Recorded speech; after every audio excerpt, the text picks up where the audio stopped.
xibaar yi. salaamaaleykum mbokki xibaaru takkusaan si li ci nar a gën a fës.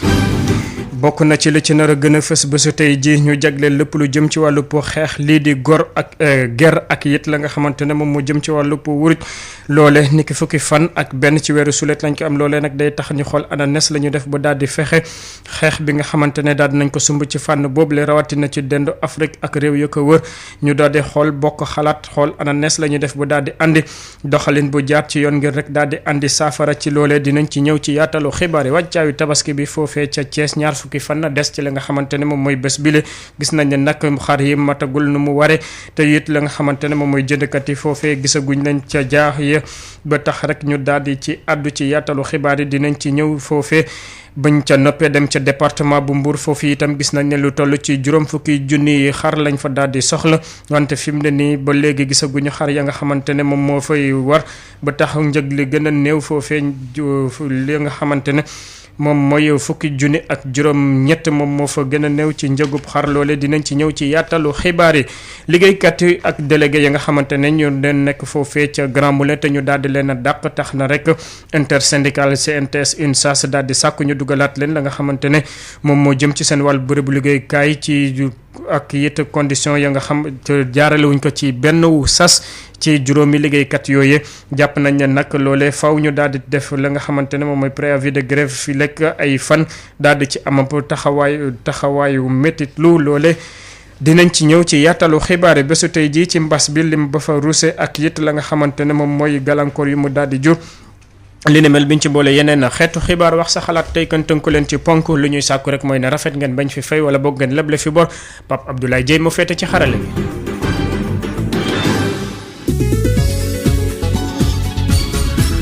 Birama Ndiaye. sant leen gërëm leen di leen tatagan ci teelu bi ngeen di teewlu seen rajo Sud FM 98.5 ak mboolem suñu bànqaas suñu lëkkaloo tey nekk gaawo yemboog fukki fan ak benn ci weeru sulet atum ñaari junni ak ñaar fukk xibaar yi nuñ ko waxee woon ci ndorteel li bésu tey ji la ñu jagleel lépp lu jëm ci wàllu faggu wala xeex la nga xamante ne moom mooy ger loolee nag mbëbët li bokk na ci ñu daal di fexe ba nas pexe ya nga xamante ne dañuy fexe ci réewum Afrique yi ñu daal di bokk benn wu say ak def ko benn wu say ak benn xeex ba nga xamante ne lépp luñ ci nas ci wàllub yoon ñoom ñoo koy bokk maase ba tax rek programme yi nga xamante ne dafa jóg ngir daal di xeex lépp lu jëm ci wàllub ger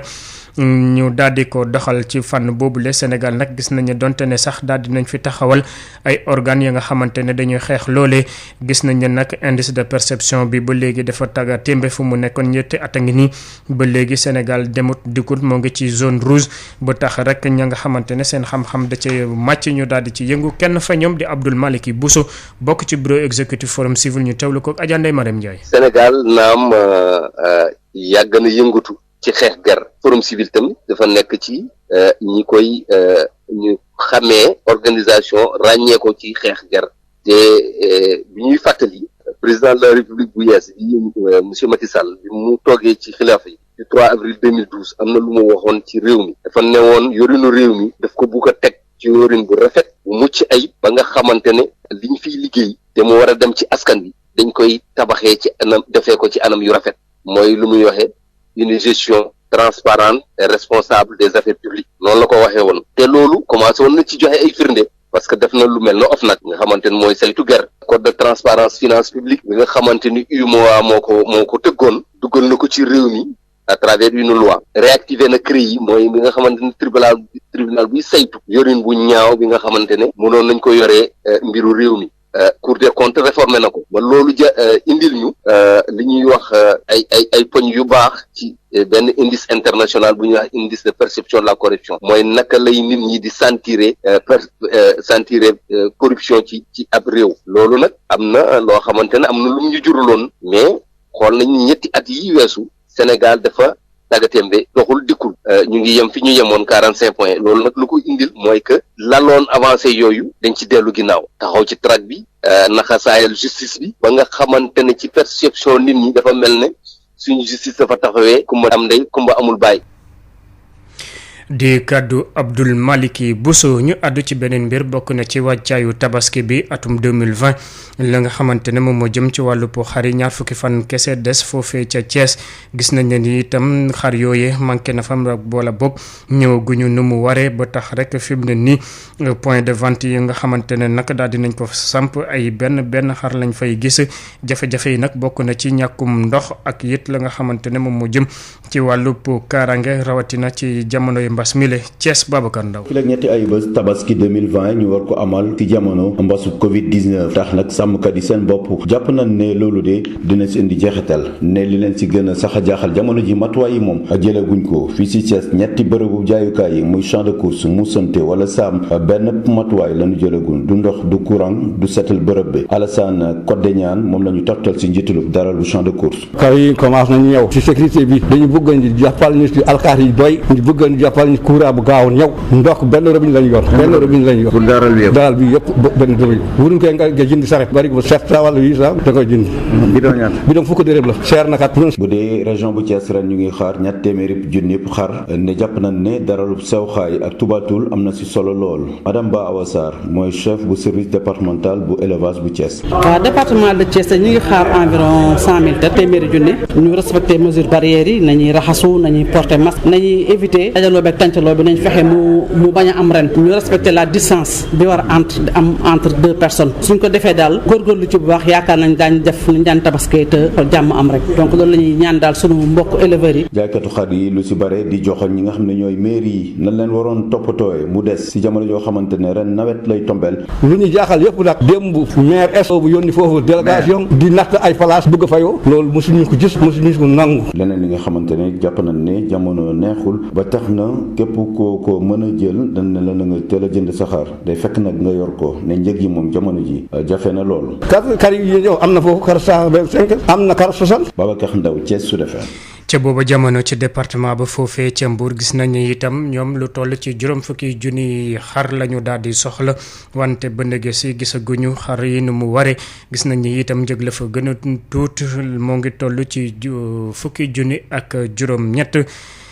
Mbour Babacar Sow. tabaski ci atum 2020 ca département bu Mbour soxla nañu lu toll ci juróom fukki junni xar ngir lépp yemb suñu sukkandikoo ci jëwriñ ji nekk ci bopp kuréel gi yore wàllum càmm gi ci département bi Lamine Diagne waaye day gisaguñu nit ñu bëri fi nga xamee ni moo di ci daral yi rawatina bu mag bi nekk ci quartier Oncad foofee itam mburtu bi gën a tuuti juróom-ñeent fukki junni ba juróom-ñeent fukki junni ak juróom gën ngaa néew ñu nemmeeku lu ni mel ci fukki daral yi nga xamee ni yu ci bëri ñi ngi nekk ci avenue principale Demba Diop préfet Talatin biñ ko ci laajee ci ana ndogal yi ñuy jël ci tabaski ji yéena yàbb ci daral bu mag bi nekk ci département bu Mbour fële ca Manikunda li ñu ci tëral ren ji rawatina nag aaye bi ñu fas yéene aaye ñi taxawaalu di jaay xar ci biir dëkk bi. tabaski bi mu nekk fête boo xamante ni bu am solo la ay nit dinañu dajaloo ci ay béréb te ku wax loolu il faut nga wax wàllu cet nga wax wàllu sécurité point de vente officiel yi nga xamante ni moom lañ daan am ci année yi ñu passé ñu indiwaat ko xool nan lañ ci dugalee ay coppite bi ci njëkk mooy gis nañ ni ci biir Malikunda gis nañ ni tabax nañ fa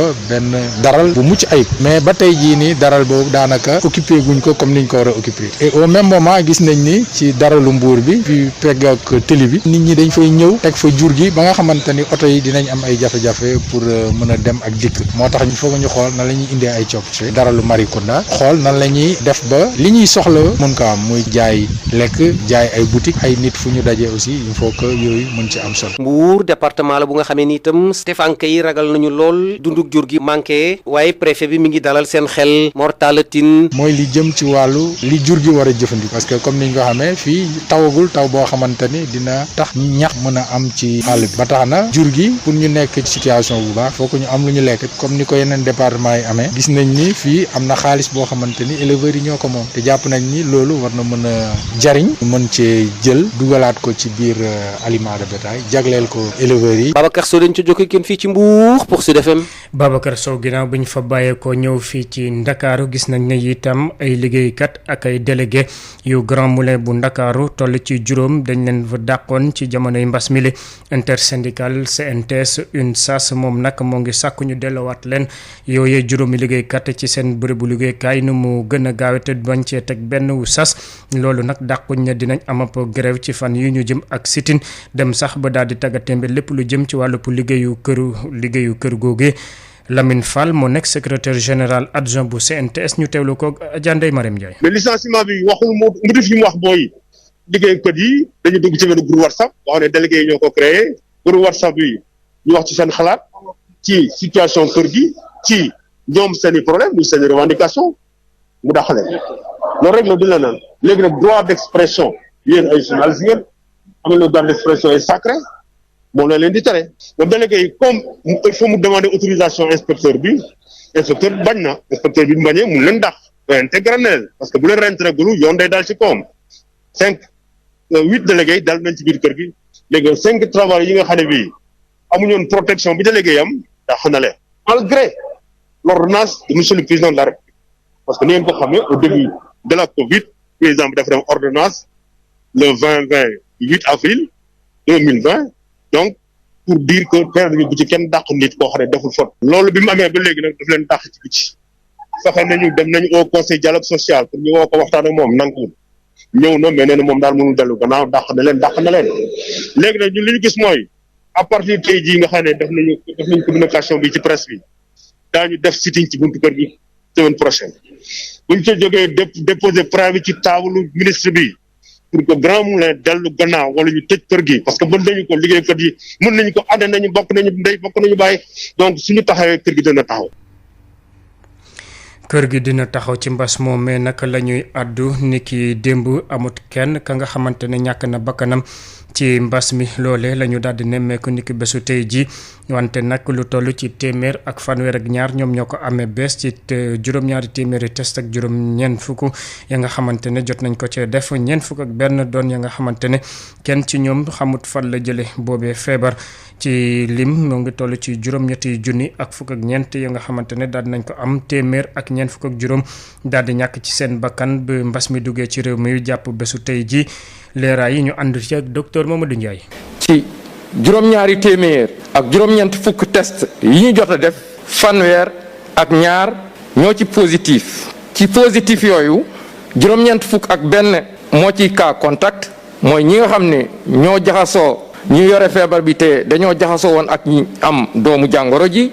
ñeent fukk ak benn ñoo ciy cas communautaire mooy maanaam ñi nga xam ne dañoo jot feebar bi te xamuñu fi ñu ko jëlee ñooñu nag nii la ñu tëddee Géejawaay am na ci ñeent Grand Yoff am na ci ñeent Kër Massar am na ci ñett Mbao am na ci ñett Parcelles Assainies am na ci ñett Liberté 4 am na ci ñaar Ouakam ñaar Rufisque ñaar Thiès ñaar Cité CPI benn Diamniadio benn Dieuppeul benn Front de Terre benn Gibraltar am na benn Kaolack benn Khombol benn Liberté 6 benn Mamel benn Nord Foire benn Waaguñaay benn Patte d'Oie benn Pikine benn Richard Toll benn Scat Urbam benn et Touba benn juróom-ñaari malade ñi ne entré woon juróom-ñaar fukki malade ñu nekkoon ci hôpital wér nañu ci bésu tey te bu ci yàlla àndee dañuy génn fanweeri malade ak ñeent ñoo ci nekk ci réanimation ñu ngi sant yàlla amuñu kenn ku génn àdduna ni ki démb ñeneen ñi des ci hôpital bi ñu ngi am tan bi ci bésu tey dalee ko ci kaa bu njëkk bi mbas bi duggee ci Sénégal jot nañu wàññi juróom-ñetti junni ak fukk ak ñeent doomi aadama ñi nga xam ne jot nañu am doomu jàngoro ji ci ñooñu nag juróomi junni ak ñett téeméer ak juróom fukk ak benn wér nañ téeméer ak ñeent fukk ak juróom ñoo génn àdduna mu des ñaari junni ak ñeent téeméer ak juróom-ñett fukk ak juróom-ñaar ministère de la santé et de l'action sociale di gën a ñaax askan bi ñu gën a sàmmoo ak digle yu ñu joxe ci digle yooyu nag ñu fàttali leen lu toll ni mètre dox seen diggante nit ñi te farlu loolu ci seen masque yi di raxas seeni loxo. di raxas seen loxo kàddu yu docteur Mamadou Ndiaye doon àddu ci limu bésu tey ji ci ña nga xamante ne ñoom ñoo daal di amee bees ci mbas mi. mbas moomee ak loraangeem njeexitalam gis nañu nag law na ba ca béykat yi gis nañu campagne agricole bi ñu fas yéene amal niki atu ren ji lépp lu jëm ci wàllub jiw ak engrais daal dina yemb bu ñu sukkandikoo ci ki ñu dénk lépp lu jëm ci wàllub communication bu CNCR la ñu sàkku kañ mooy que ne ñu daal di wàññi njëg la ndaxte gis nañu nag yooye béykat kenn ci ñoom amatut la nga xamante ne mun na koo jëndee jiw waxtuma nag seen sàq gi fi mu ne nii dara newatu ci Sidi Ba lay wuyoo ñu teewlu ko xab Selimane wa gerte moom daanaka joxe nañ ko lépp ba mu jeex et que fu mu toll nii ñu ngi ci tool yi ñu ngi béy raadu nji mi itam daanaka sori na su jeexul itam sori na et que ñu ngi jàpp ni daal bu amee yu des peut-être yenn wirgo yoo xam ni war nañ ko indi ay wirgo yu mel ni sésame gisuguma ci yenn point de distribution yi loolu daal daanaka moo des mais ceeb bi aussi am na lu ñu ci jot mboq mi aussi ñëw na et que jàpp nañu itam ren engrais bi itam nañ ci lu xaw a sakkan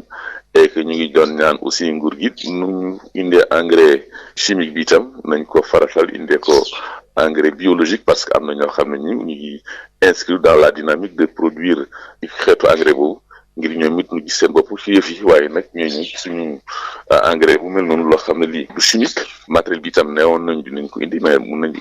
xam fuñ ko yóbbu ak ñan naka la ñu war a def ba jot ci dellu nañ daan nañ ko indi waaye du doy ren nag ba tey gisaguñ ko ci àll bi xamaguñu fuñ ko dénk jafe-jafe yi mooy yooyu moo ko yaakaaroon nañu dinañu wàññi njëg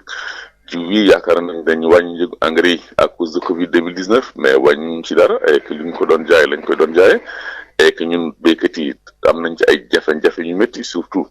ñun ñu coppéwal jàppale woon jox ñu jiw jox ñu engrais ba mën a dugg ci nawet bi te nawet bi nawet nu ñaan nguur gi nu ñaan président de la république ci mbaaxam na dimbale fayal béykat yi seen bor béykat yi amel nañ bor coppéwal bor bu am solo li ko waral coppéwal rek mooy bërëb boo xam ni nangu na jël ay milliards dugal ko ci àll bi du banque moo ko def du keneen moo ko def te ñaan nguur gi mu jàppale ci Covid 2019 ngir bor boobu mën a denc suñu loos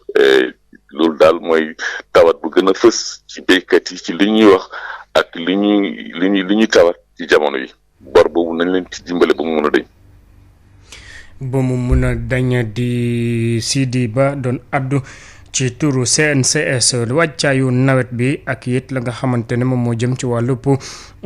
assainissement lii di nguurub Sénégal daal dina génne ña nga xamante ne ñoom ñoo yëngu ci fànn boobule bokk na ci ONAS APIX ADM ak mairie bu Ndakaaru ngir rek daal di xool ananes la ñu def ba daal di boole seen liggéey bu ko defee benn mbënd du am ci mim réew ci nawet bi ñu dëgmal loo ne nag gis nañu projet bi dañ ko war a taxawee nu mu gën a gàtte ki ko xamle di directeur général bu ONAS di Lansana Gagny Sakho jàpp ne nag xeex mi dina dem bu ñu weesoo sax la nga xamante ne moom moo jëm ci wàllu opération globale boobe ñu teewlu ko moom Lansana Gagny Sakho ak kii di Babacar Samb. du ONAS rek moo nekk ci assainissement ren jumtukaayu nguur gi yëpp muy ONAS muy AGEROUTE muy APIX muy agence développement municipal muy mairie ville de Dakar mu ñëpp dañu lënkaloo nekk benn ànd liggéey pour préparer ñuy wax opération pré-hivernale loolu ñu ngi ko commencé ñun ñëpp jàpp si depuis le 14 avril sur Dakar sous la coordination du gouverneur te bu ci yàlla andee le 31 juillet war na pare loolu bu liggéey boobu pare du ma ne mën na dindu am mais bu ci yàlla andee xëy na bu doon mën metti daan na am dina wàññeeku bu baax a baax mais ñun suñu bëgg-bëgg moo doon mën bañ a am du tout dëgg la nag yëpp sotteegul sama xel bu gàtt mooy liggéey bi ñun bu ñu continuer di ko defee niñ koy defee ba pare ñëpp jàpp ci parce que changer de paradigme du nekk ci nguur gi rek mais changer de paradigme dafa nekk aussi suñu comportement loolu la ñu war a interroger ba pare xam nga ak loo mënti def naa sax Youssou Ndour na ko wax fukki nit di gas fukki nit du suul dara du ci jëriñ dara gis nga assainissement mënuñu ko yemale ci ONAS rek assainissement jafe-jafe ñuy am tey du ndoxu taw rek ak ndoxu fos yi problème bu muy posé mooy problème dañu am problème d'urbanisation buñ ko jëlee globalement defe naa loolu collectivités locales yi ñu impliqué leen ci gën ci dugal seen loxo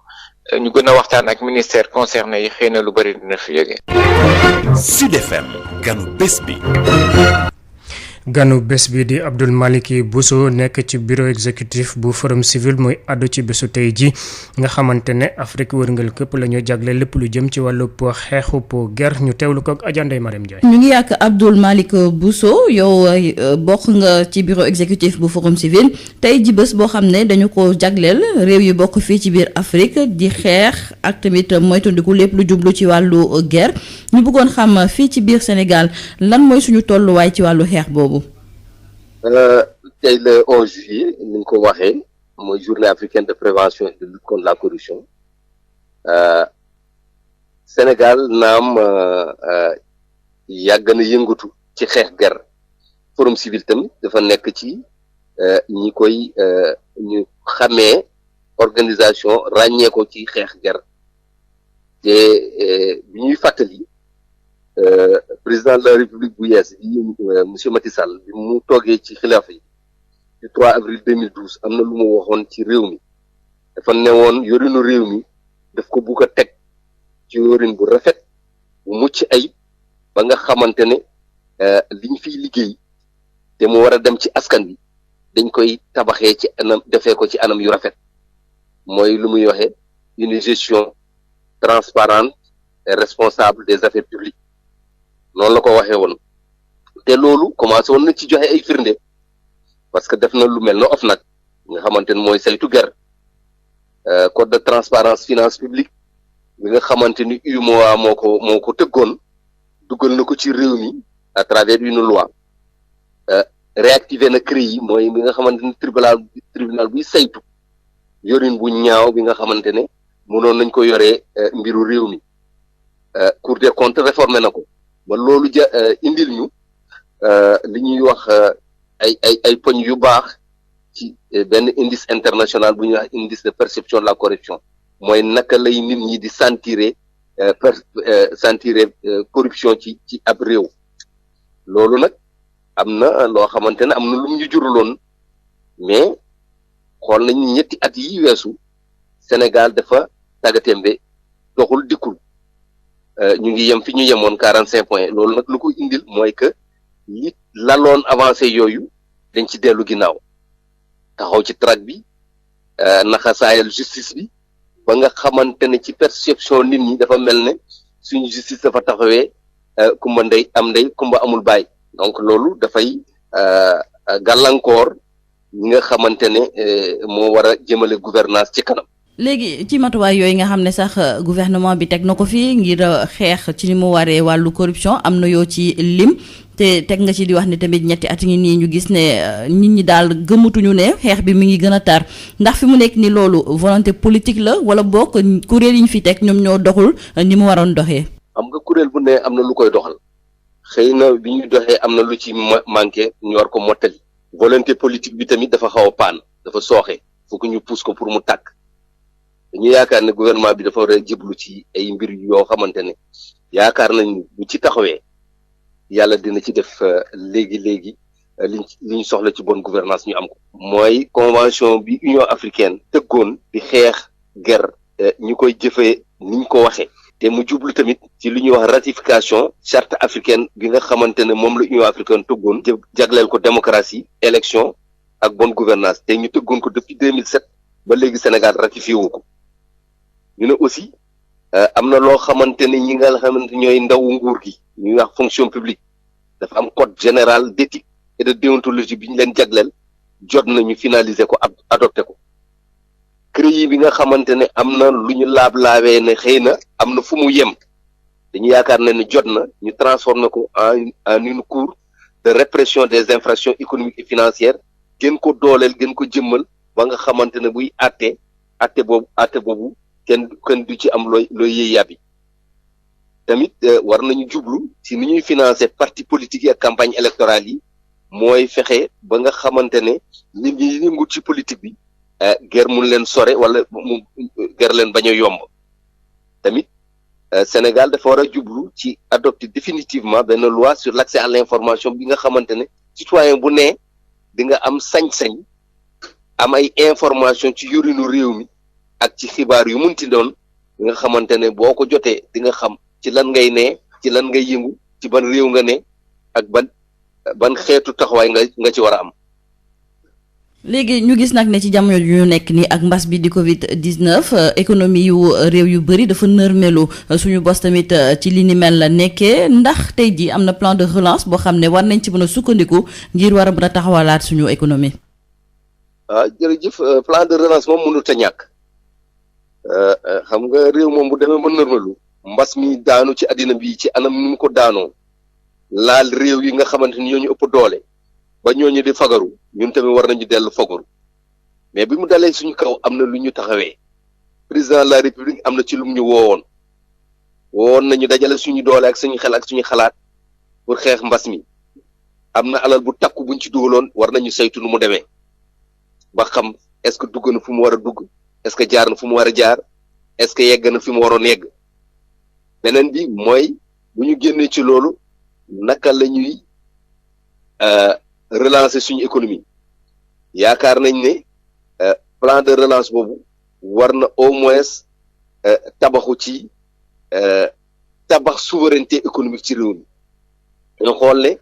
wéet nañu loolu ci yenn anam yi ci war a mun a jox Sénégal mu lekk war a faj Sénégal yi bu ñu feebaree war a jàngale ndaw yi war a tabax ressources humaines yi pour ñu mën a gàddu développement réew mi war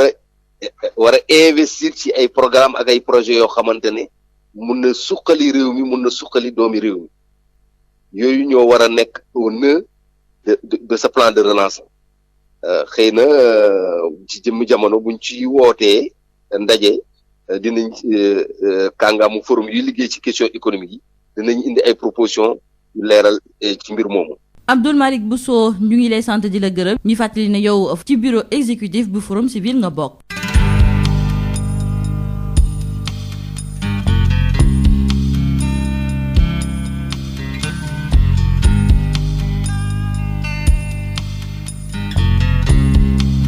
Mënatuma noppi di ko wéy mënatuma wéet te xel mi du dem ci moom mënatuma jëli te du ma ñaan. 88 628 98 98 bi ci réew 33 841 22 33 tey kën tënk leen ci ponk lu ñu sàkku rek mooy na rafet ngeen bañ fi fay wala boo ngeen leble fi bor salaamaaleykum. asalaamaaleykum. maaleykum salaam. sëñ bi. waaw sëñ kan la sëñ Birama. waaw man la Alioune Fall. Alioune Fall wootee fa dëkk Nioro. Nioro waaw. ginnaaw bi ñu leen nuyoo ak auditeurs yi. ñu ngi leen di sant. jërëjëf ci penc bi ngeen ñu may pour ñu mën a yëkkati suñu kàddu pour wax li soxal askanu Sénégal. surtout ci ayu bés bi nga xam ne du ngeen tënk kenn. ci li mu bëgg a wax. man nag dama xaw a am tuuti tàggatu jàngalekat.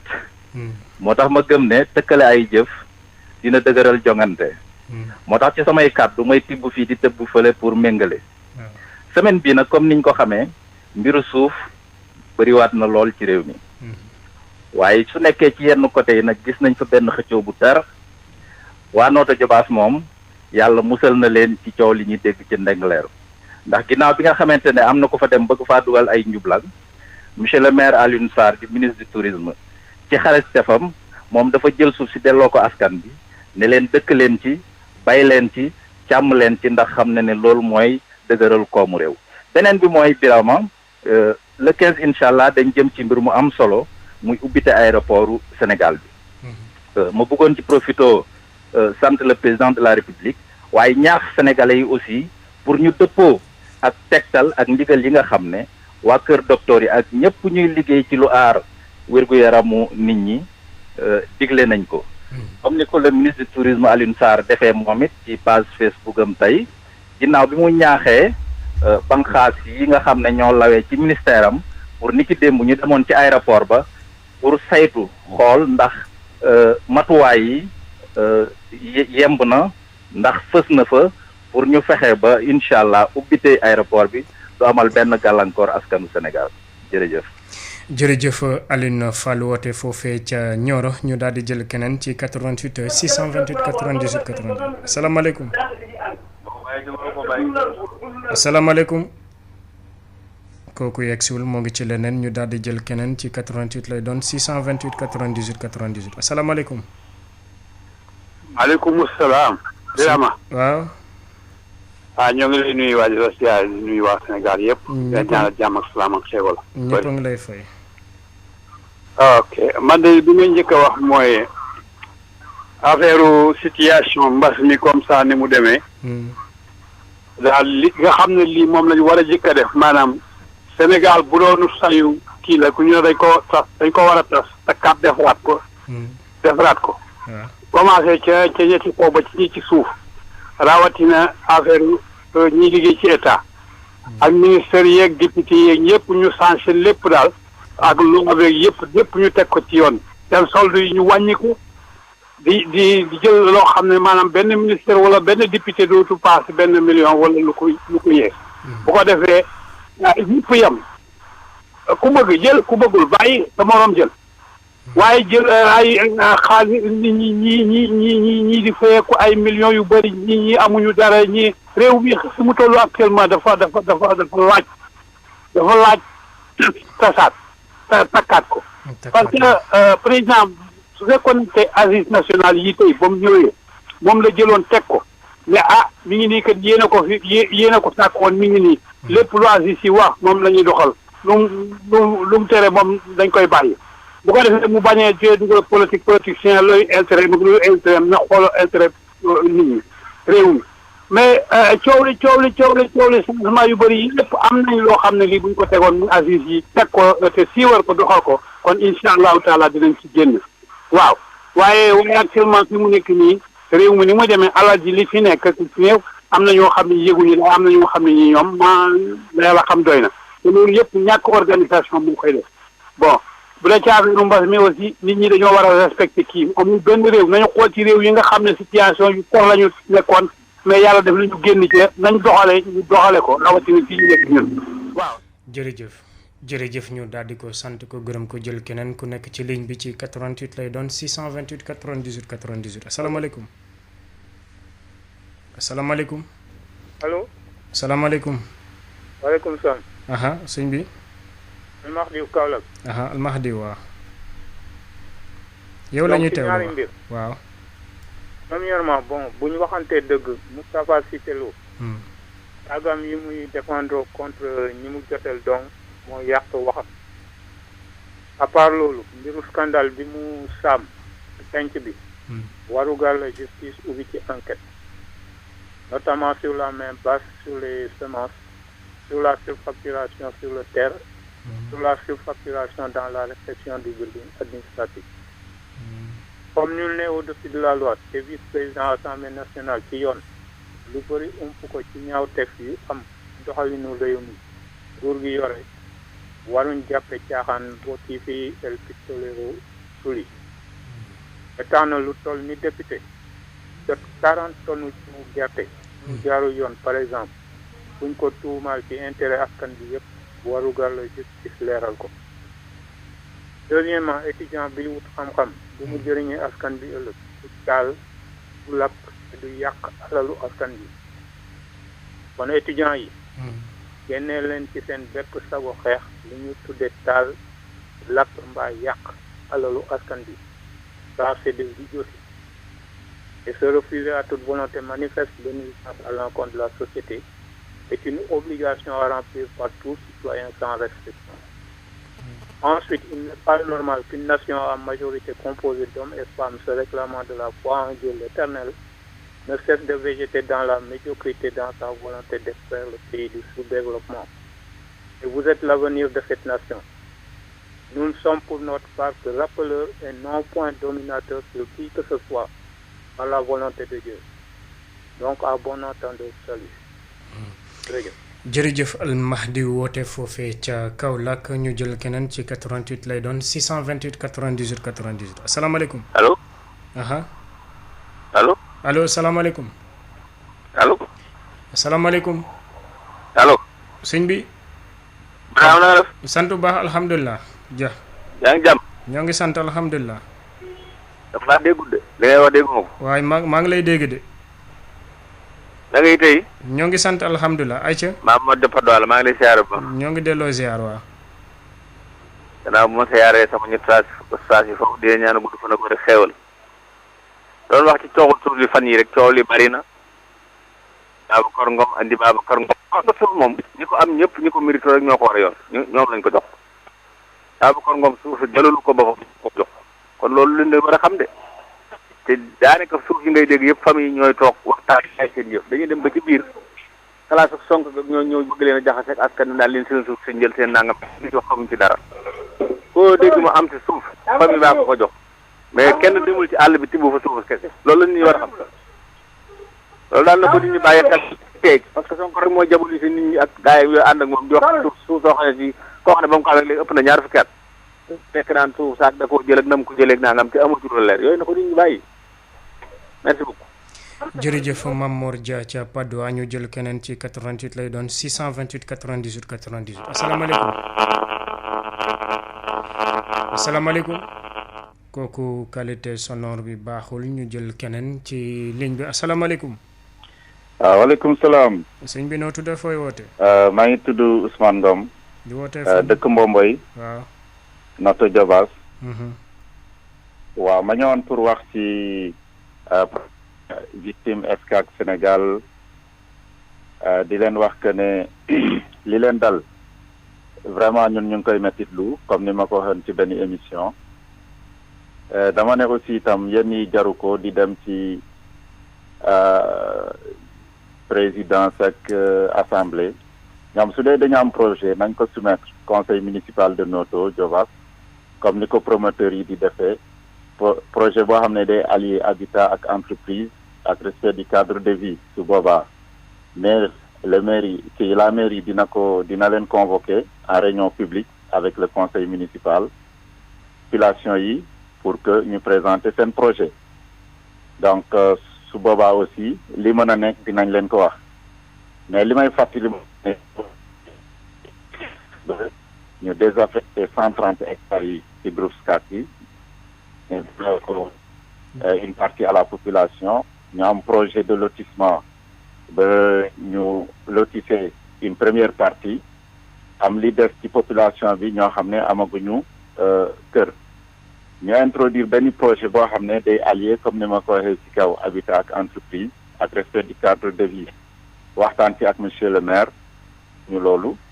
fekk mu nekk koo xam ne aussi maire bu ñuy saluer ci initiative yi muy def ak jàppale bu muy jàppale population de Mbomboy kon donc moo tax ma ne aussi yenn yi nañ ànd ak dal rek te teg def ci xel ci waxtaan vraiment bañ a egg ci yenn yi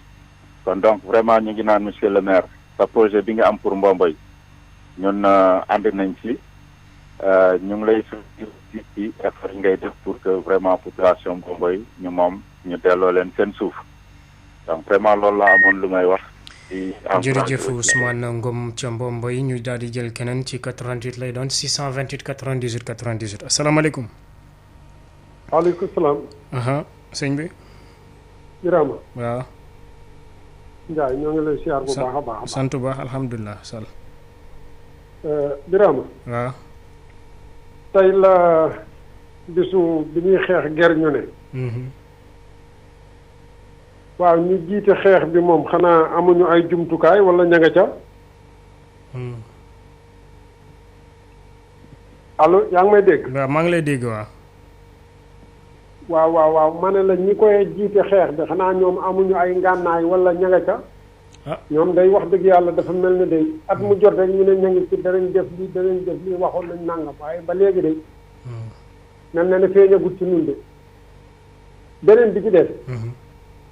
man li ma jaaxal dañu xëyoon fii suba teel ñu ne léegi kenn dootu boole ñaari ndombay tànk. waaw nekk maire nekk député di ñaari ndombay tànk wala nekk di xaw ma astafurlah nekk waaw noonu la kay nekk maire nekk député ak nekk ministre nekk député di ñaari ndombay tànk. lu tax Sénégal moom dafay mel ne kenn rek moo mën a jàng wala kenn moo xam yow boo nekkee maire. ñu ne la ministre ngi nii demal ci ministre ga ba maire gi mbaa nga toog ci maire gi ba ministre ga keneen jël ko waaye kenn nit mooy jël ñaar yëpp yor ñaari salaire loolu tam lu ñu war a seetaat la comme ni ko sang bi jiitu waxe woon rek salaire yu ne yoo xam ne kenn xamul ni mu toll ci àddina ba pare ñu jox la ci ñaar nga jiitu yow di jaagar ñu ci di topp sa gannaaw mën naa ñàkk nag dañu ko seetaat bu baax a baax jërëjëf. jërëjëf Malick Sall woote ca Italie ñu jël keneen ci 88 lay doon 628 98 98 asalaamaaleykum. ngeen def. sant alhamdulilah. yéen a ngi ci jàmm. ñoo ngi ci jàmm yow nag. waaw ñu ngi nuyu suñu mbokk auditeurs yi ak auditrices yëpp. fooy woote di rafetlu wax sa xalaat bi. ginnaaw ñu sant yàlla bu baax a baax. waaw bëggoon nañ waxtaan ci ñaari poñ. ba ci jiitu mooy ñu ngi ciy gërëm ki nga xamante ne mooy suñu monsieur le maire Alioune Sarr man maa ngi tudd Noto Diobass maa ngi tudd Samba Sène ñu ngi koy gërëm bu baax a baax ndax tey waa Diobass tey ñu ngi sant yàlla ginnaaw bu mu sàmmee suñu suuf si joxu ko ay tuurkatu marto ndax suuf dafa nekk loo xamante ne dafa am solo ci dëkk mu nekk loo xamante ne waa dëkk bi yëpp dañ ciy jëriñoo foofu donc soo jëlee suuf soosu nga jox ko ay nit waa dëkk bi dañuy daal di perte te duñ ci am seeni doom suba duñu am fu ñu dëkk duñu am fu ñu béy foofu yàlla def ñu am maire bi nga xamante ne bàyyi na xel ci loolu bu baax a baax te sàmm suuf soosu ba tey waa dëkk bi buñ cee jot ni ki mel ni dëkk bi ñuy wax Mbomboy fexe na ba waa Mbomboy jot nañ seen suuf soosu ba ñu ngi séddoo sax seeni parcelle bi biir dëkk bi donc ñu ngi ko ciy gërëm bu baax a baax monsieur le maire Alioune Sarr maire Noto beneen tonk bi nag mooy ñu ngi gërëm le président Macky Sall moom mi jox ndigal monsieur le ministre du tourisme et des transports aériens bi Alioune Sarr ba léegi ci ubbitem aéroport international bi vol internationaux yi nga xamante ne diggante dem ak dikk bi dina gën a yomb ci nit ñi di ñaan yàlla waxtaan yi nekk di waxtaan jamono yi ak waa Union européenne yàlla def ci saafara yàlla jubóole leen dañu bokk xalaat bokk xel ndax dem beeg dikk bi mën a yomb ci nim yomb ci ñoom donc ñu ngi leen di gërëm bu baax a baax di rafetlu seen xalaat yi di rafetlu wax sa xalaat yi di leen nuyu di leen gërëm bu baax a baax asalaamaaleykum wa rahmatullah. jërëjëf Samba Sène ca Noto Diobass ñu daal di jël keneen ci ligne bi asalaamaaleykum. 88 aha sëñ bi. sëñ Ndiaye na ngeen def. sant bu baax alhamdulilah. alhamdulilah Aliou Diouf Paris. aha Diouf waaw. waaw remarqué naa ne temps yëpp bon ñu ngi saboté bon ñi daan am tool sunu maam yi daan am tool quoi bu njëkk. naan dañ daan fekk àll rek ñoo lakk ko. waaw kii ko rato ko ne ñoom ñoo ko moom. waaw ñi amoon ay maam yu gërëyee kay maam yu gërëyee ñoo ko daan am de du maamu tapet yi de waaw te ñu amoon maam yu tapet yi ñoo leen ko doon lakkal di leen ko goral loolu nag moo law ba léegi waaw ku amul maam boo amul teer nag ay tool kooku wax ko say maam ñoo góorgóorlu woon ba nga fekk fi ay tool di xas ñi nga xam ne seen maam dañu amoon ay tool noonu ñu ko daan amee bu njëkk waaw da ngay gis koo xam ne dafa am tool boo xam ne ça fait 10 kilomètres jël saret dem bay noonu la daan nekk du question que ne rek bu nekkee sa wet rek nga koy moom non da nga daan am tool di taal takk sa saret 10 kilomètres di dem bay léegi nag découpage administratif yi léegi mu doon nga am tool foo xam ne 10 kilomètres la léegi ñu découpé ko ñu ne léegi si commune bële la bokk affaire bi du noonu kon Babacar Ngom warul mën a am kii ci 2012 yàggul kon mënu fi am titre foncier boo xam ne 2012 la mënta nekk ñi am des terres depuis des siècles seen maam am dañ ko jéngu woon mais affaire bi du noonu waaw loolu nag mooy law ba léegi ñi nga xam ne seen maam yi amuñu woon tool ñoom la ñi borom tool yi léegi di yónni ci rajo yi ñuy wax affaire bi changé wul moo tax même kii de développement dañ ko war a xoolaat waaw modèle de développement ñuy xool ñan la ñu war a jox réew mi affaire bi deret dafa fort ñuy jox garmi yi réew mi waaw garmi yi ñooñu duñu wax. jërëjëf Aliou Diouf woote ca Paris ñu daal di jël keneen ci ligne bi asalaamaaleykum. allo. salaamaaleykum. allo. asalaamaaleykum. allo. waaw sëñ bi. allo. maa ngi lay dégg allo. allo. allo. allo. aha sëñ bi. salaamaaleykum. waaleykum salaam. na ngeen def. sant bu baax noo tudd fooy woote. ñu ngi leen di nuyu. ñoo ngi lay fay. ñu ngi waxee Saint-Louis. waaw Diagne. di leen balu. waaw ñoo ngi lay baal waaw. waaleykum salaam. aha da ngay bàyyi rajo bi waaw. allo waaleykum salaam. waaw da ngay bàyyi rajo boobu Diagne. ñu ngi waxee Ndar. ñu ngi waaleykum salaam. waaw góor gi waaw da ngay bàyyi rajo bi waaw. da ngeen def. ñoo ngi sant alhamdulilah. ah. ñu ngi leen di balu di leen baal di wax ci feebar bi. waaw gouvernement bi nañu dimbali rek mesures yi mu jàppale nu ci mesures yi.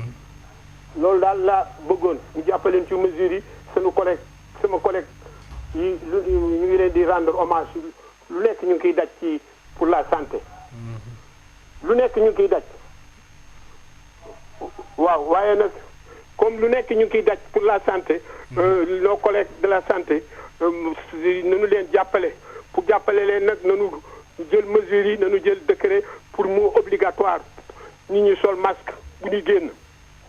waaw loolu daal laa xam ni moom laa amoon loo xam ni moom laay wax ci feebar bi. di balu ñëpp di baal ñëpp di gërëm ñi nga xam ni ñu ngi may laajte naan gëj na nu ma dégg di ñu bañ ñu fàtt ci ñaan ca ñu ngi jaal Aminata Mbengue sunu yaay joojoo xam ni taawam maam Anta docteur pharmacien sama ñoo àndoon colonie en 1964 alors bon ñu ngi ko koy jaal ci sama tur ak turu Binta Sarr bu Louga ak Ndeye Fatma Fall bu Dakar. samay jabari rakk loolu laa amoon daal lu may wax tey. jërëjëf Amadou Lamine Diagne woote foofee ca Saint-Louis ñu daal di jël keneen ci ligne bi asalaamaaleykum. asalaamaaleykum. salaamaaleykum. waaleykum salaam. waaw Birama Ndiaye maa ngi lay nuyu di nuyu sa éditeur bi ma dugal léegi. ñoo ngi lay fay. Birama ñu suñu problème moom mooy domaine national. domaine national ña fa nekk di liggéeyluñu askanu Sénégal mais seen bopp la ñuy liggéeyal. parce que am na nit ñoo xamante ne dañoo jël seen i kayit dugal ko ci domaine yi pour def ay invitation mais dañuy fekk liggéey boobu yaa ngi may dégg. waaw yow laay déglu waa Mar. waaw ñu war koo liggéey mais duñu ko def. dañuy fekk leneen lu ñu warul liggéey ñu taxaw di ko liggéey pour lañ ciy am loolu moo tax suñu réew dellu gannaaw te bëggoon nañu Macky Sall ñaan ñi nga xamante ne ñoo nekk domaine muy Mame Boye Diao moom ak Aboubacar Sadekh mu woo leen wax ak ñoom parce que lañ waroon a liggéeyuñu ko ci domaine ba problème yi di am ci Sénégal foo jaar léegi ñu ngi coowum suuf ku nekk yaa ngi maasale di def say borlu di jaay nu mu la neexee maire yaa ngi jóg di jaay ay terrain di la defal délibération boo xamante ne boo demee domaine dugal ko du jàll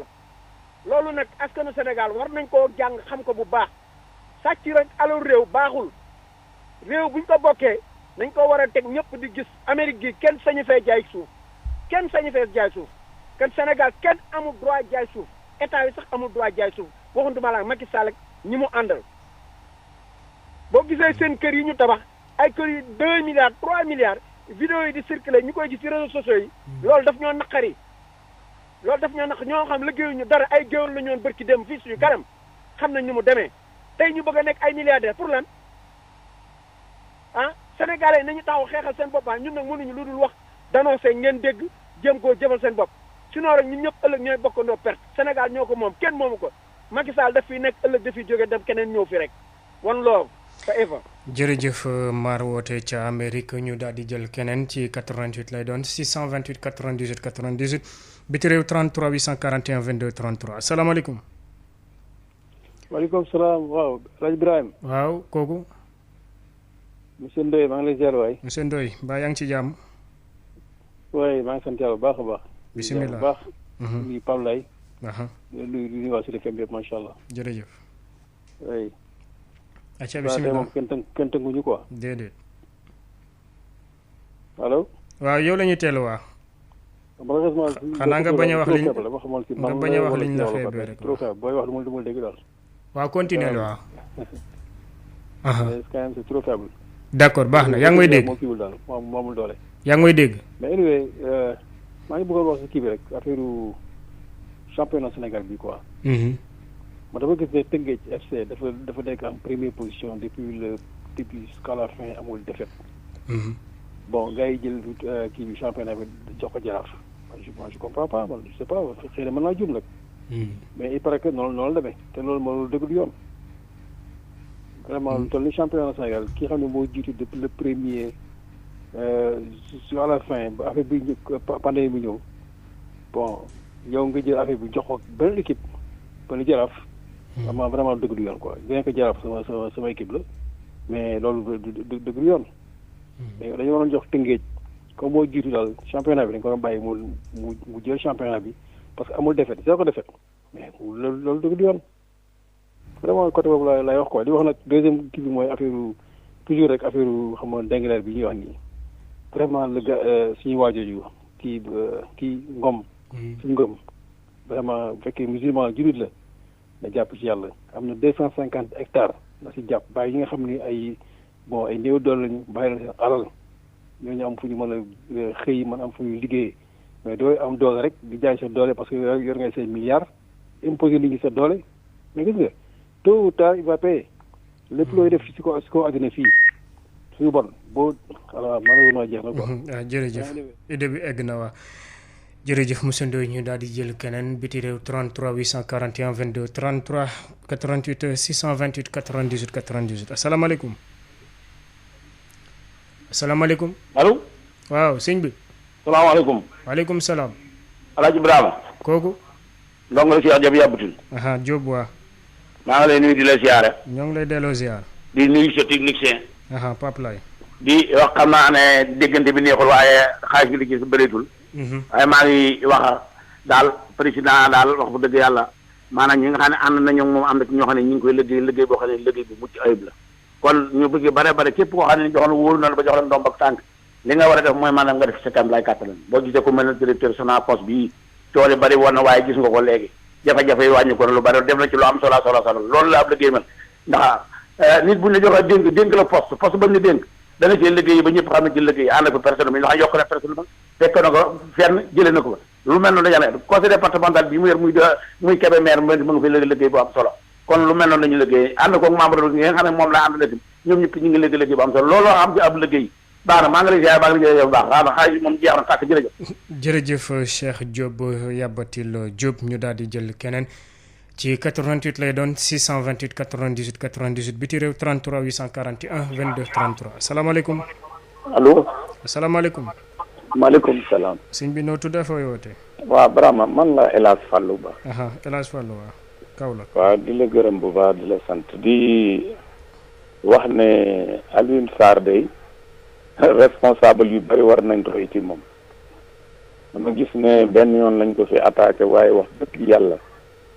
ay militant de base am ñu ngi koy défendre depuis 1 mois ñu ngi koy dugg ci rajo bi di ko défendre man nag defe naa ne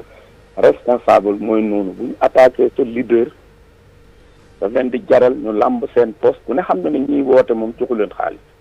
que li may wax nag dama koy wax rek pour seede parce que man sama ministère tutelle la woon gis naa ni mu jagee aw askanam donc wax dëgg yàlla war nañ ci jël exemple damay gis lu bëree bëri nag ñuy attaqué waa Pastef yi ci affaire ndengleer yi jàpp ma ne nag waa Pastef yi am nañ ci responsabilité Bassirou Diomaye Faye balaa avant muy nekk militant Pastef avant muy nekk président des cadres bu Pastef benn nit la boo xam ne dafa dëkk ndengleer dafa dëkk ci zone boobu di défendre ay intérêt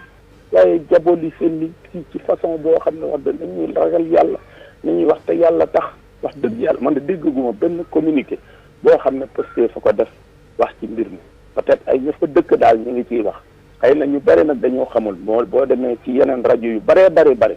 ñoom localité boobu yàlla def leen a dimbali bëree bëri di liggéey ci média ñu ngi koy revendiquer bu baax a baax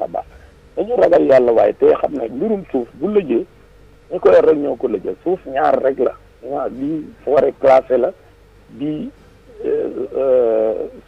domaine national domaine la boo xam ne domaine de l'état li nga xam ne nii état bi moo ko moom sañ na ko luyee ku ko neex sañ na koo may ku ko neex waaye wax dëgg yàlla suuf boo xam ne ay béykat ñoo ko occupé bii def loi sur le domaine national 1964 dañ ne kenn ku ne li nga occupé woon ji yaa ko moom li ñu la mënta may daal nga ne maa ko tiig teg waaye tant que yaa ngi koy exploité rek yaa am nga droit pour utiliser. jërëjëf El Hadj Fallou Ba ca Kaolack ci moom la ñu yëkkatee jotaayu xibaar yi sant leen gërëm bu baax ñi woote ak ñi wootewul gërëm Papa Abdoulaye Dieye mi féete woon ci xarala gi ci kanam tuuti service commercial ñëw ak yéen ci communiqué buñ ca noppee bu juróom-benn waxtu jotee soxna Marie Rosalie Ndiaye ñëw ak yéen ci xibaar yi ci yaatal ci français lay doon.